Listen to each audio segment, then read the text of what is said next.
好像病人有回忆起来，他2天前有咳嗽。那其实这句话是蛮严重的了哈。那到底是不是事实？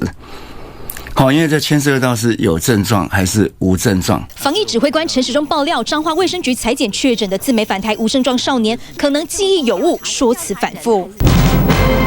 在前一波的疫调的时候，都说是无症状。那等到好像程序被觉得有问题的时候，那开始就讲说可能是有症状。那这个事情后来会没完没了。政风单位还没查，陈时中主动抛线索，被质疑带风向导引结果。彰化县卫生局长叶彦博表示，从4月起精准筛检约1400到1500个案，每件费用3000块，防疫经费需420万到450万，已经向卫福部申请核销。可是陈时中却一问三不知。已经6个月了耶，那卫福部之前为什么没发现他们在做无症状的采检呢？对，所以我们才要查。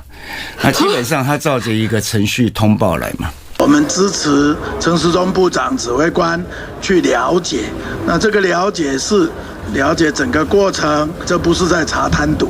行政院长苏贞昌口头上说支持陈时中，但对于陈时中用政风手段办彰化卫生局，苏贞昌巧妙避谈，不要各搞各的，那台湾就会乱了。大家靠右走啊，顺你自己决定靠左走，就会发生事故。防疫要同步，要齐心。明明地方监测资料，中央登录系统就看得到。现在彰化揪出无症状确诊，陈时中反要究责，而忽视漏洞的存在。记者李孟昌、邵月敏 SNG 小组台北报道。